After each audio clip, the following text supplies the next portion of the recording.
Good afternoon, everyone. My name is Gary Kraus. I'm a Bureau Director in Technical Services. It's 1 o'clock, so we're going to begin our summer edition of our quarterly call.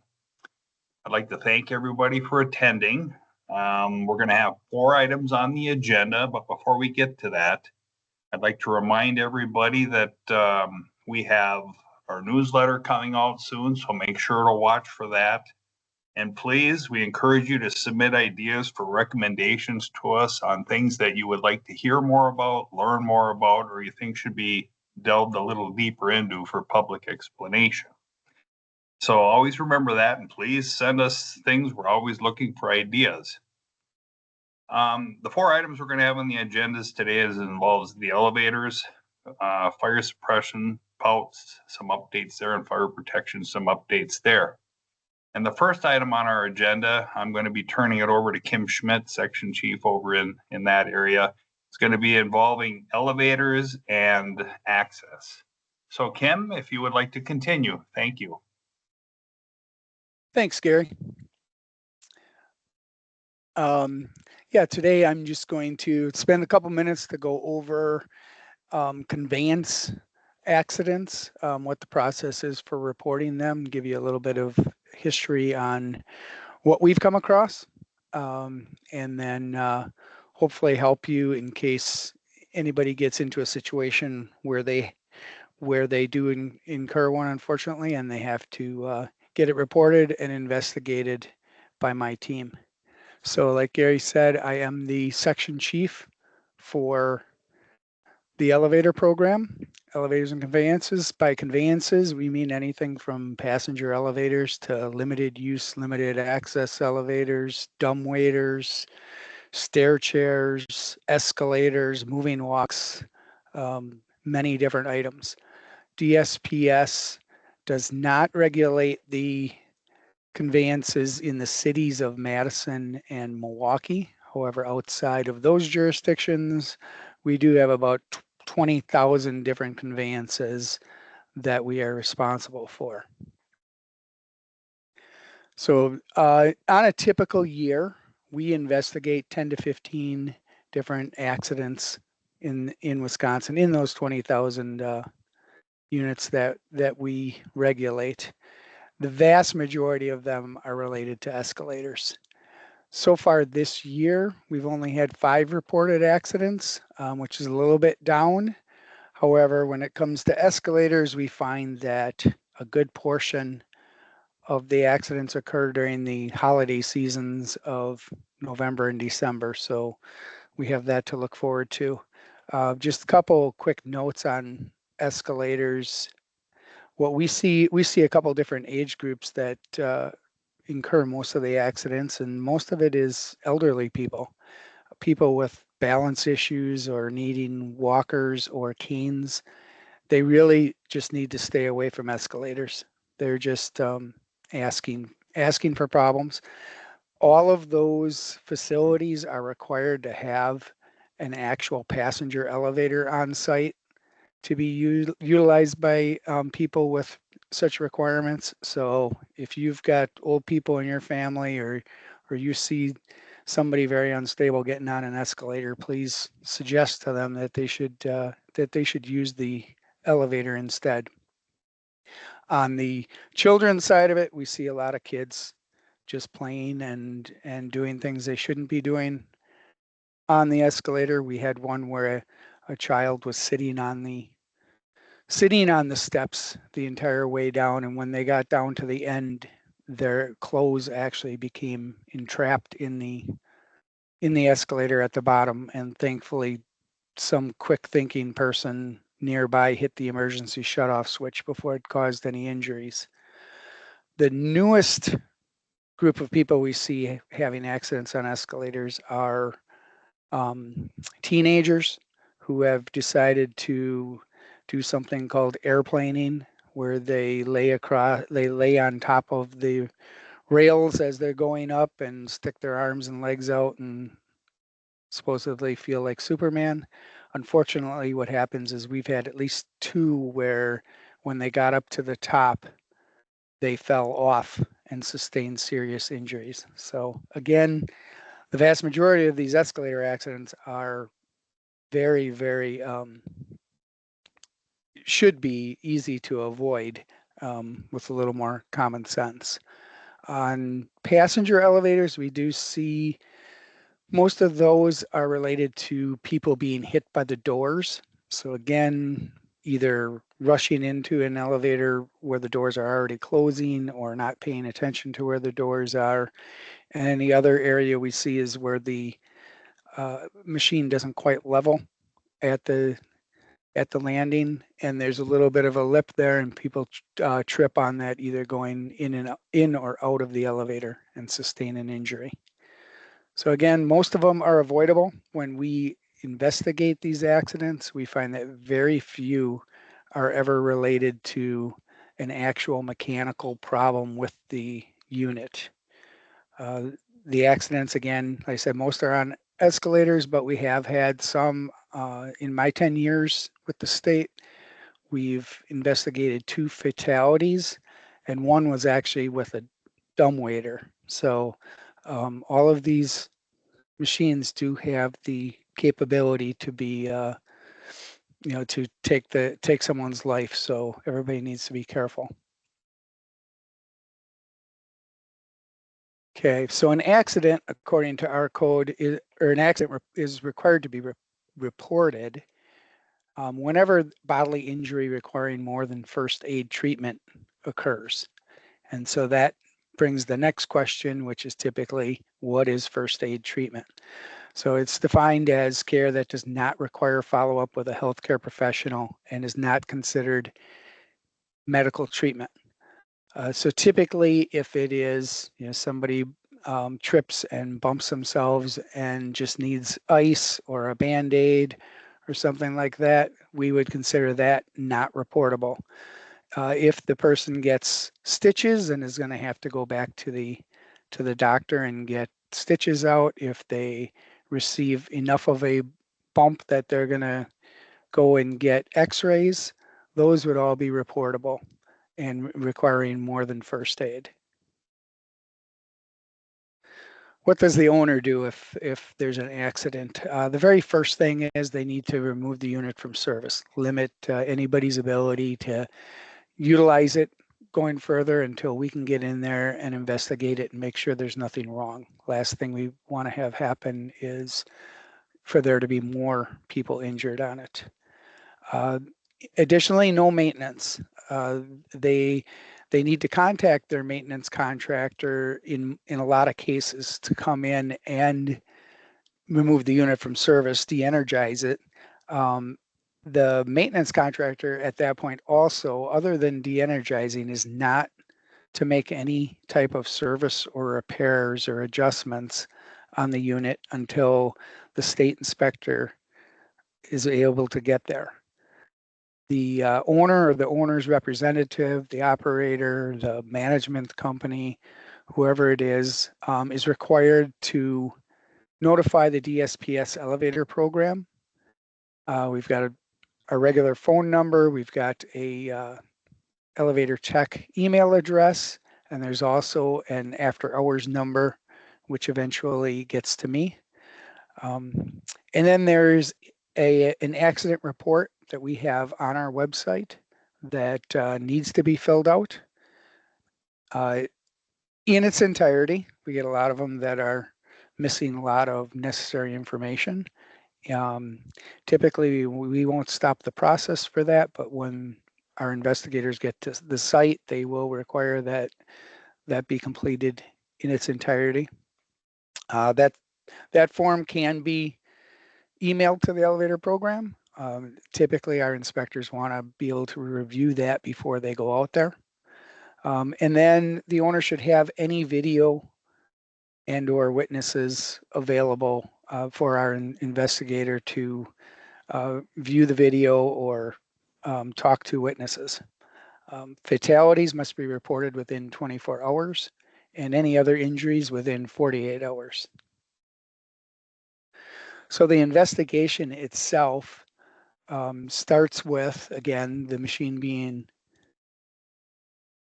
taken out of service by the owner or the owner's contractor. The DSPS inspector will coordinate with the maintenance contractor, the mechanic from that company, to get out there and try to investigate it as soon as possible. The vast majority of the elevator accidents are investigated within 24 hours and turned back over to service within that time frame. Occasionally, if it's a weekend or something like that, it may take a little bit longer, but we do our best to try to keep these units in service as much as possible without it being a detriment to business. So you can contact our inspectors. There's a map available at dsps.wi.gov. In almost every case, your maintenance contractor already knows who the state inspector is for your area. And in most of our cases, they have contacted the inspector before we even received the report from the owners. So that's just a good kind of double check. But if you're wondering who to go to, your contractor, the mechanic, should know. So once the investigation is done, the conveyance will be returned to service. And as long as all the repairs are done, the necessary testing and permitting is 100% complete. So if we get out there and we find that the unit is behind on its annual inspection and any of the testing that's required, we will hold off on placing it back in service until that's completed. Again, this is not most of the time. Most of the time they are up to date, but it does happen. On very rare instances, the repairs will take a couple of days or they have to order a part, and that would leave the unit out of service for a short period of time. But again, that's rare. Again, then after it's all done, our investigator can and will complete a accident report to provide to the owner or the owner's representative for their records. Each conveyance should have an accident sticker, which lists contact information as well as that 800 number on it. Those stickers are a bright orange sticker that is located on the controller, typically in the machine room or next to the controller or very close to it. So that information is available for owners to find there. Other than that, I think that's about the extent of what I had to say on accidents, other than, again, most are avoidable. Most are due to human error. So with a little more diligence, we can certainly do our best to avoid them. That's all I have. So next, I'll turn it over to Kirk.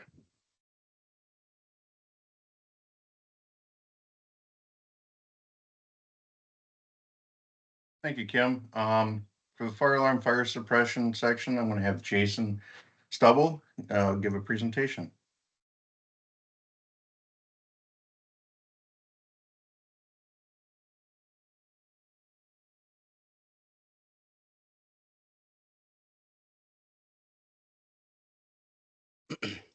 Thanks, Kirk. Hi, good afternoon. My name is Jason Stubble with the State of Wisconsin DSPS. I have been asked to provide a short presentation on when sprinklers are required on balconies, decks, and patios. In this presentation, we will touch on the following areas: definitions of a balcony, deck, and patio, and do balconies, decks, patios require sprinkler coverage based upon NFPA standards and state amendments.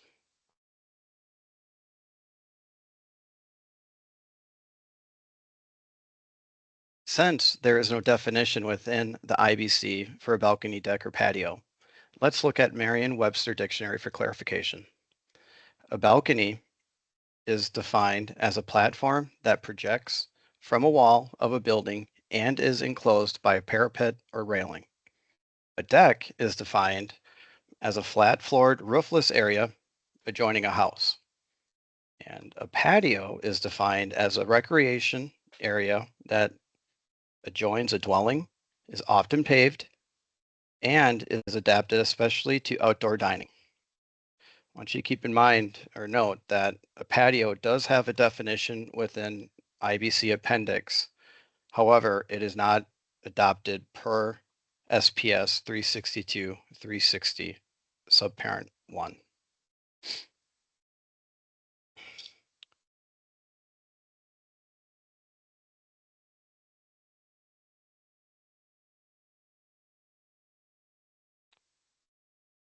IBC 903.3.1.1 refers to an NFPA 13 sprinkler system.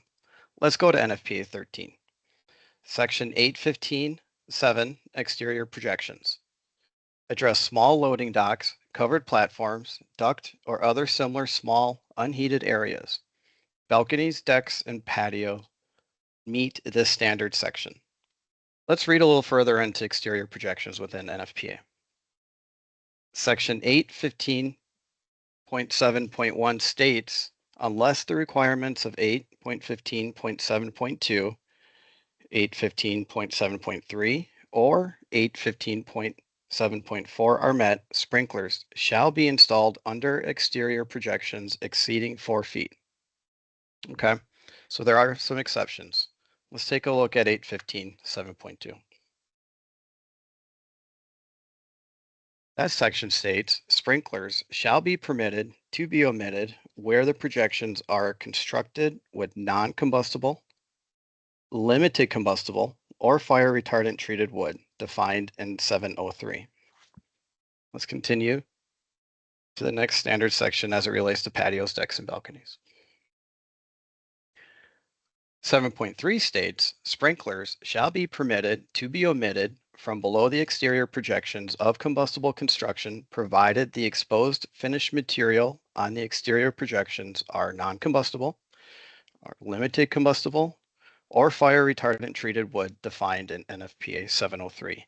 And the exterior projections contain only sprinklered concealed spaces or any of the following unsprinkled combustible concealed spaces are: 1, filled with non-combustible insulation, or 2, light ordinary hazard occupancies where ceilings are attached directly to the bottom of the solid wood joists to create enclosed joist spaces less than 160 feet, or 3, concealed spaces isolate small projections 55 square feet or less. We had a question regarding this published on DSPS website with a question answer interpretation. Question: to what extent shall the exposed finished material installed on a roof, canopy, or porte-cochere be non-combustible, limited combustible, or fire retardant treated wood in order to emit sprinklers from below such projections? And the answer: all exposed finished materials installed below the projection must consist wholly of non-combustible, limited combustible, or fire retardant treated wood as defined per NFPA 703. The extent of these materials does not include the roofing materials located on the top of the projection, the exposed finish on the exterior walls located under projection, or any columns supporting the projection. Again, be mindful, any other roofing material located on the top of the projection or the exposed finish on the exterior wall and any columns supporting the projection. One other condition that NFPA 13 require protection of these types of areas, that would be NFPA 13.8.15.7.5. And that states sprinklers shall be installed under exterior projections greater than 2 feet wide over areas where combustibles are stored. Okay, so what is considered combustible, and is there a limit on how much to store? In general, short-term transient storage, such as that for delivered packages, any presence of planters or newspaper machines, so forth should not be considered for storage or handling of combustibles. The presence of combustible furniture on balconies for occupant use should not require sprinkler protection. Okay, let's chat NFPA 13R. IBC 903.3.1.2.1 refers to an NFPA 13R sprinkler system. Wisconsin amended this section in SPS 362.0903 subparent 9, and it states, balconies substitute the following wording for the requirements in IBC section 903.3.1.2.1. Sprinkler protection complying with NFPA 13 shall be provided for exterior balconies, decks, and ground floor patios of dwelling units where the building is of type 5 construction, provided there is a roof or deck above. Sidewall sprinklers that are used to protect such areas shall be permitted to be located such that their deflectors are within 1 to 6 inches below the structural members and a maximum distance of 14 inches below the deck of the exterior balconies, and decks that are constructed of open wood joist construction.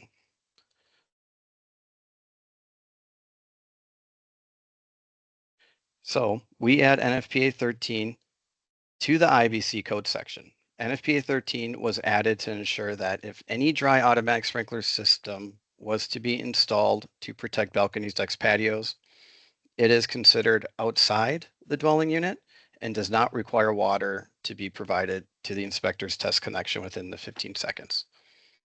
There is an FAQ on this exact section that is published on the DSPS website.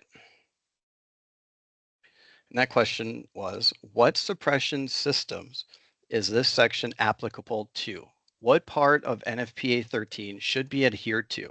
And what constitutes a roof or deck above? The answer? This Wisconsin amendment is only applicable to 13R systems that are installed in 4-story or less residential buildings of a type 5 construction. The design provisions such as the spacing, density, area, system type, etc. from NFPA 13 shall be adhered to. The intent of this section was not to adopt NFPA 13 section 815.7 for when to apply sprinkler protection under those roofs or canopies. So it is the state's interpretation that a roof, balcony, deck, or other projection of greater than 2 feet within the story shall trigger the requirements for a sprinkler. The state will allow the typical 2-foot truss overhang with fascia board without sprinkler protection. And also gutters shall not be taken into consideration when determining the dimension of the projection.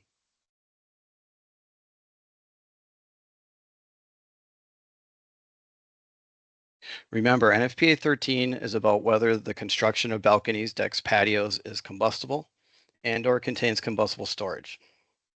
NFPA 13 requirements per SPS 362.09.03 subparent 9 is addressing the construction type of the building itself.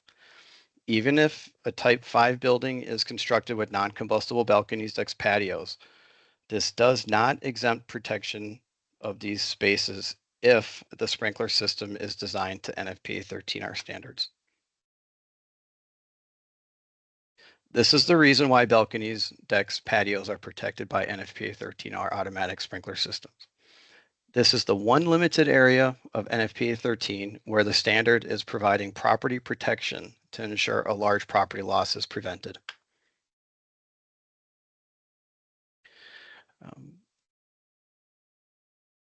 NFPA 13 does not require sprinkler coverage for balconies, decks, and patios. No provisions, no sprinkler coverage. Be mindful that there is another section where sprinklers could be required to protect balconies, decks, and patios, regardless of the provisions of NFPA 13 or 13R. IBC section 1406.03 has an exception, number 3, that applies to type 5 construction projections. If these projections require fire-resistant rated floor construction per IBC Table 601, protection of these projections with the automatic fire sprinkler system is required to eliminate the fire-resistant rated floor construction. This occurs with type 5A construction. This exception is more stringent than the requirements in NFPA 13 or NFPA 13R. Any general questions can be submitted to the DSPS Fire ProTech technical email box at dspsfireprotech@wisconsin.gov. Thank you. Thank you, Jason. Our next presenter is going to be Matt Jansen with some POUTS updates.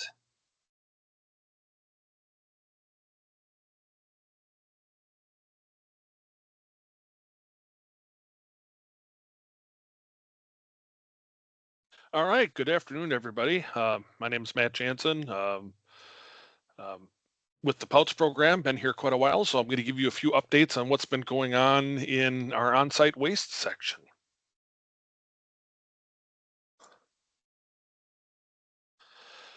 So from our POUTS program, some of the things we want to cover, a little bit about training, what we've been up to and what we plan on doing, some updates on the hydrograph, farm technology days, which sort of ties in with our training, an update on our POUTS program intern, and then a little bit about how we've been doing with plan review. So the first thing is with training, we've been doing quite a bit of outreach over the last several years. We have a lot of different folks that are involved, not only private individuals like plumbers and soil testers, but we also have the county folks that we do train and provide education for them. So we're really engaged in making sure that we're getting out there and doing that education, providing those opportunities, not only for the credentialed public folks that we regulate, but also for those folks at the county that also help us regulate those credentialed individuals. So some of the things that we've looked at, in 2025, we have DSPS sponsored training that comes up. So those are ones that are wholly sponsored by us. We also do quite a bit of, mostly during the winter months, other training with other cooperative groups, either private individuals, maybe a manufacturer or something like that that's putting on a trade show or something, and we may go out there and help them with that. Other training opportunities that we may do is with different other organizations, such as maybe like the on-site waste organization for the state or a county organization, or the counties themselves may be putting on training that we'll be involved with. The SPS sponsored training that we've been recently involved in doing is our POUTS chat. So similar to what you're seeing here is every second Tuesday of the month at 9 a.m. we have a DSPS sponsored POUTS chat. So if you want to just delve in more on what's going on in the on-site waste program, you can tune in again every second Tuesday of the month at 9 a.m. Our sign up, you can also find it on the website, dsps.wi.gov, search for POUTS. And under our training, you can get to the Book When. So all of the DS sponsored training is through that Book When site. And you can go in there. There's no cost for it. You just have to sign up. We only have so many connections. And in addition, by signing up, you'll get the link, and you also get any kind of information that we may send out with that chat. So our POUTS chats cover a wide range of things, a lot of frequently asked questions, things that have come up recently for us, other things that we want to share. We may have a guest speaker, a new product that's been approved, or like OSHA trenching safety or something like that. The last things that we've been doing is we did cover some different soil series, and now we're covering different geographical areas around the state, getting some experience or knowledge, sharing that knowledge of different things that one might encounter during on-sites or putting in septic systems. Also, one of the other things that we're involved in is soil tester sessions. We have had 2-day fall trainings that we did. Last year we do a spring and a fall. We did the spring one here at Rice Lake, and then we have a fall one coming up at the Hancock Research Station. Don't have a date set for that yet. Maybe later this week or early next week, we may start setting some dates for that. Also be aware that if you're a soil tester or just want to learn more about soils, we're going to have some pop-up summer soil sessions. So these will just be a pit out in the field, maybe 2 hours, just meet at various locations throughout the state. We anticipate having one maybe in the Plover area. We're probably going to do one, and I'll talk about in conjunction with Farm Tech Days. We don't have any of these booked yet, but we're very close to starting to put some on the schedule. So be aware, watch our website, watch the book when. Anything that we have for training outreach will populate on there, and that's where you'll be able to sign up for it. Also, if you're attending Pouch Chat, we'll let you know through Pouch Chat anything that appears. Matt, sorry to interrupt you, but your slides aren't moving forward. My slides are not moving forward. Yes, I think maybe if you just click on the slide itself rather than those arrows on the bottom. Okay. It's not advancing for me at all.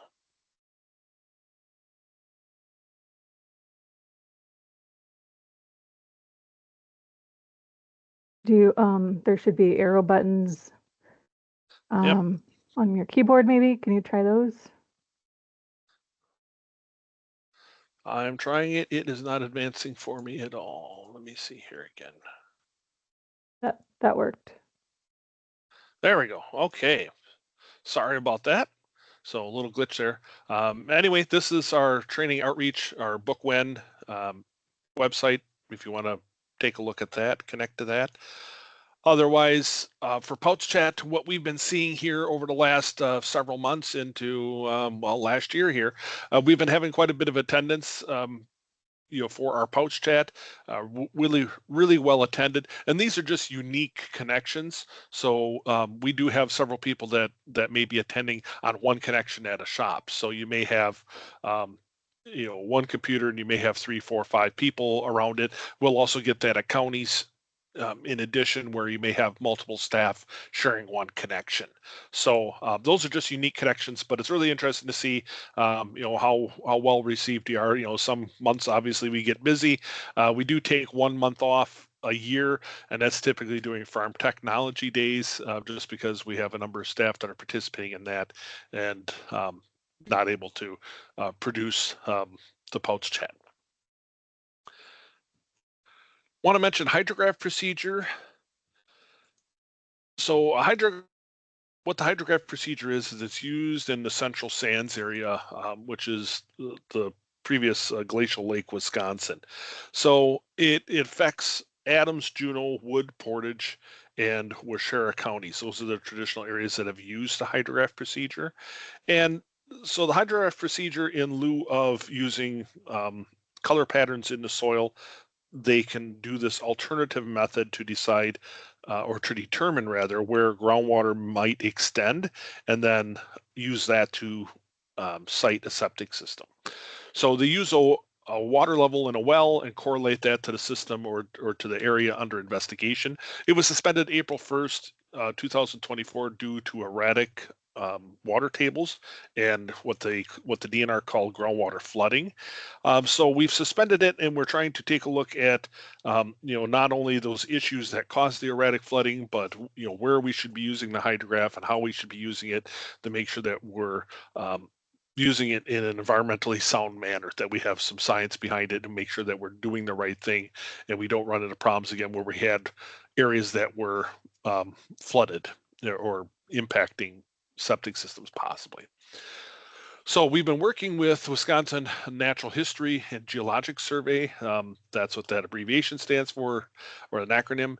And so they were helping us. They're preparing. They had a draft out on 6/8. They're hopefully going to have a final copy to us at the end of the month here, identifying where the wells are that have been historically used, areas of confidence, distance from wells to area of interest, and a little bit about future flooding events or estimated where high groundwater may cause us some problems.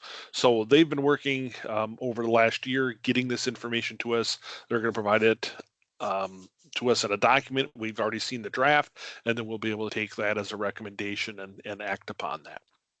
So just for everybody that is familiar with it, we're working on it. It's moving forward. We're ready to receive the report and then take that into consideration.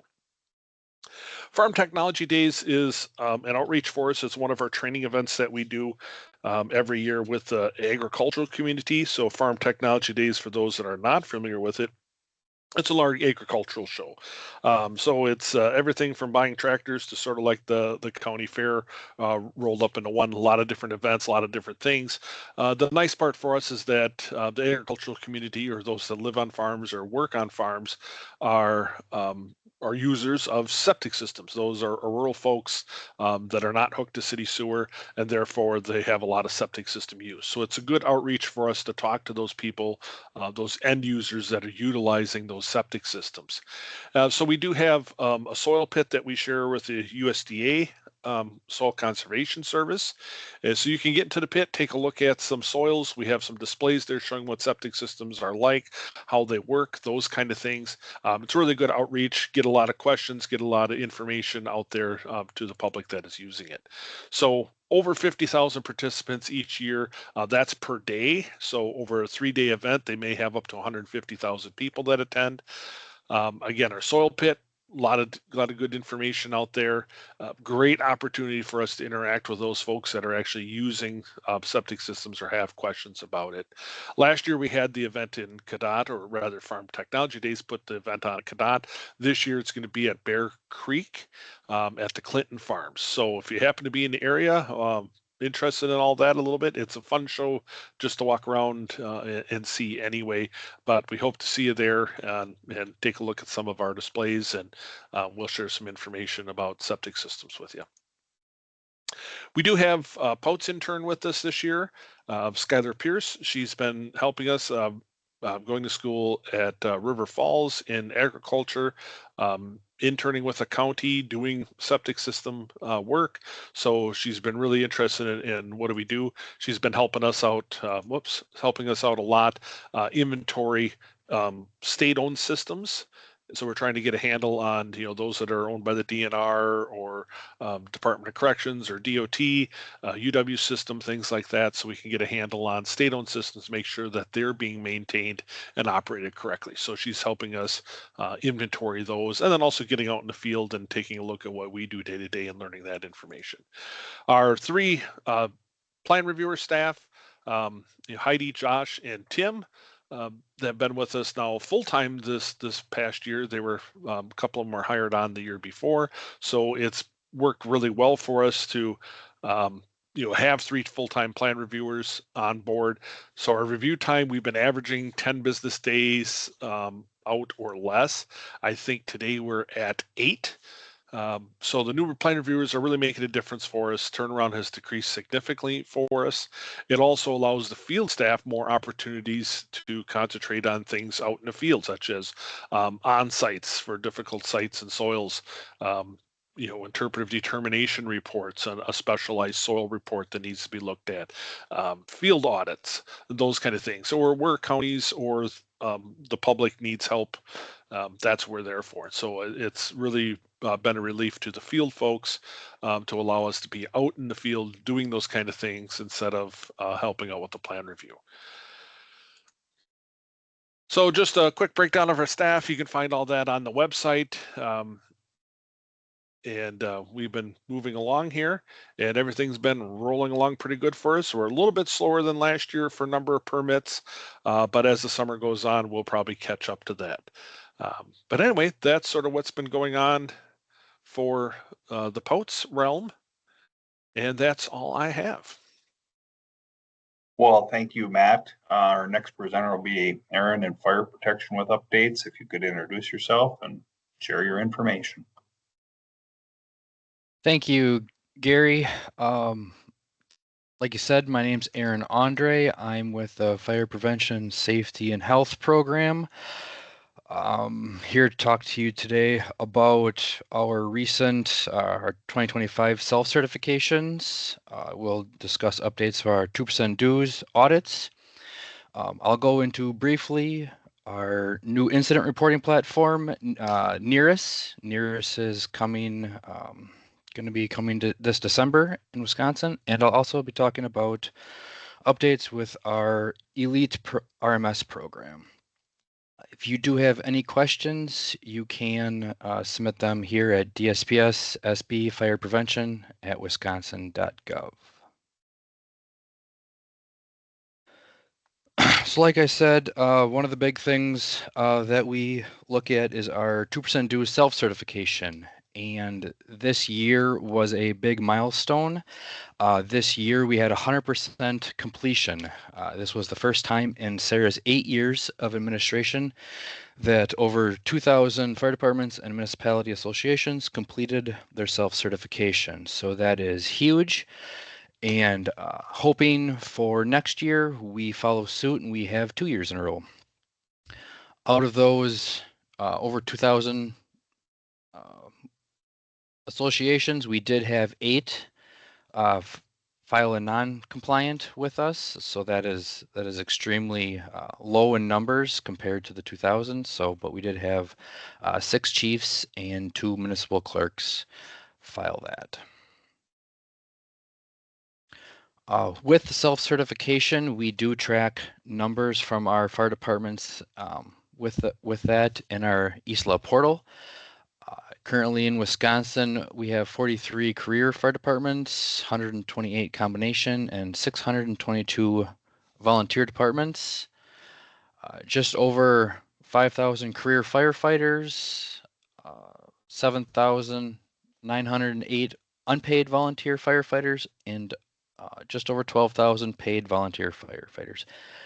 And then we do, again, with that self-certification, we extract data from our firefighters, or our fire departments rather, on all the fire inspections conducted, violations found, and corrections made. So this information comes on a yearly basis to us that we can gather that data. Also with that, in 2025 was the fire dues audits.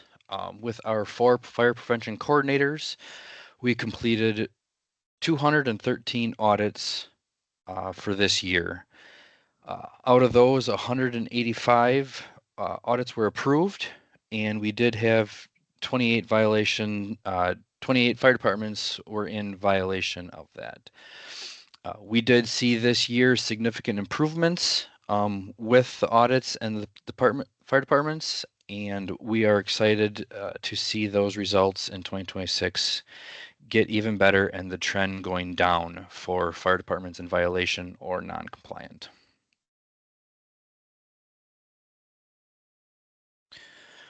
All right, on to the big talked about topic is NERIS. So this year, Wisconsin Fire Prevention Safety and Health Program will be assisting all the fire departments in the shift from our old reporting system, NIFRS, to the new platform, NERIS. Now, with that, the majority of Wisconsin fire departments, we are set to onboard in December. I do have a QR code on the screen. You can scan that. It'll take you to NERIS's onboarding information, onboarding webpage. You can submit through them if you would like to early onboard, but if you'd rather keep it local, Sarah Brown, who has been heading a lot of this, you can contact her, reach out to her, see when you can onboard, if you can onboard earlier or not. Approximately currently right now, 40 fire departments have participated in the early onboarding process. And it's a mix of those, whether they're direct entry, if they have a third-party RMS, or how they're onboarding.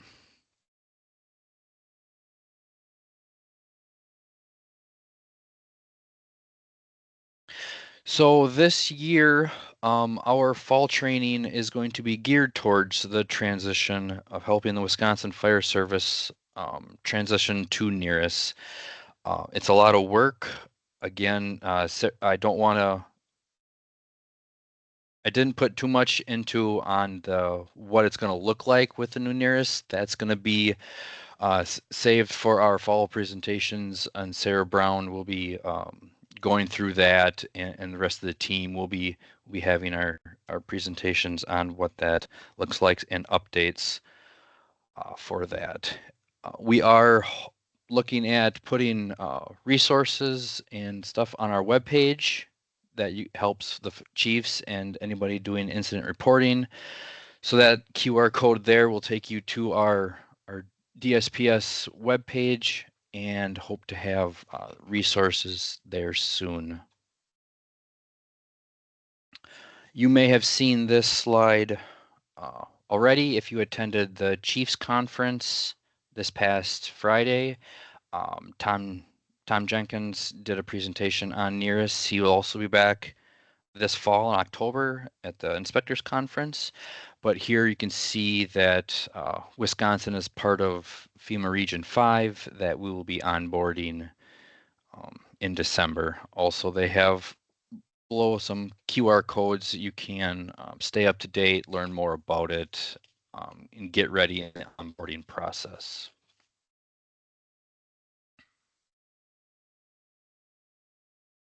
So then moving into our elite RMS program, we do have Image Trendy Elite.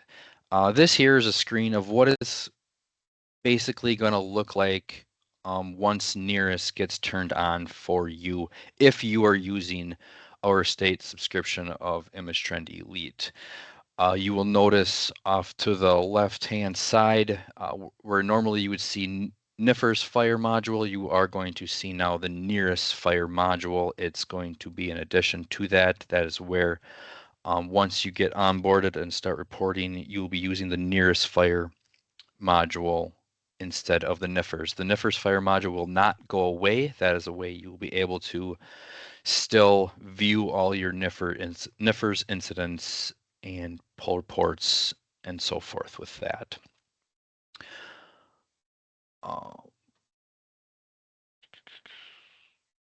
Also, I will touch base a little bit later on, but off to the right, you can see locations, occupants, and inspections. I'll be touching base a little bit on that. That is our fire inspection module. But staying with the NERIS incident list, here's what's going to look like once you start reporting. It's going to be very similar to what we're doing now with the NIFRS side of things. It's going to look very similar as far as on your incident list, on the status, the call created, your primary incident type, and incident address. But once you get into it, you'll see a new layout that they have, and a couple of the big things I want to touch base on is the codes of the incidents that you are entering. There's no longer going to be codes. It's just going to be vocabulary on what it is. If it's a fire, if it's a medical call, whatever it is, there's not going to be any 100 codes, 200 codes, just going to be what it is. And then as you can see there is going to be a primary incident type where you can now with NERIS, you can have multiple incident types with one specific incident. And then you just have to yes for what the primary incident type is. But again, and here's where I show you the left-hand side of it. It's all going to be relatively the same on your steps moving forward on getting that validation score to 100. We do urge that you can enter more information in. There's a lot more areas that you can enter that information in. It may not be required to hit that 100% validation score, but it is extremely encouraged to add that information in to get that data and to track trends or what's happening in your local areas.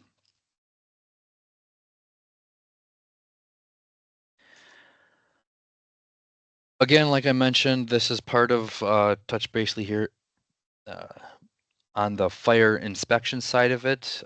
It can get kind of confusing, but in order to do your fire inspections, if you want to do them digitally in ImageTrend, you can start here. You need to start at the locations list. You enter your locations in on where you're going to be doing inspections, you need a list of all of the addresses before you can start.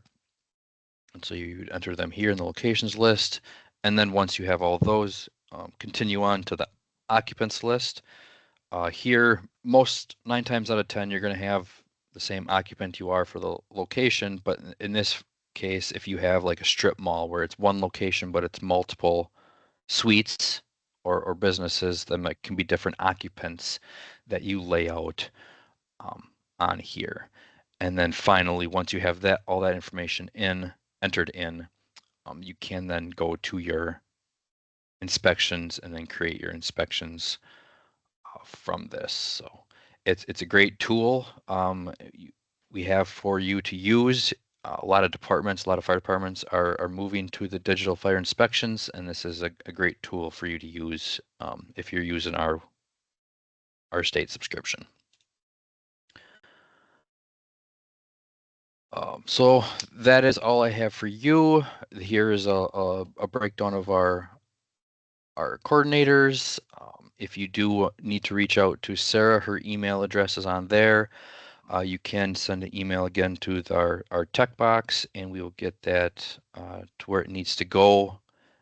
And then if you need to scan that QR code to take to the web page, you can do that as well. That's all I have for you. Thanks for staying with me. Thank you, Aaron. This will be the conclusion of our summer quarterly call. I'd just like to take this opportunity to thank you for your attendance, and also to remind you all that watch for our newsletter that will be soon coming out, and please submit recommendations for our next one so that we're making sure to address the things you want to hear and learn about. Have a good day. Thank you.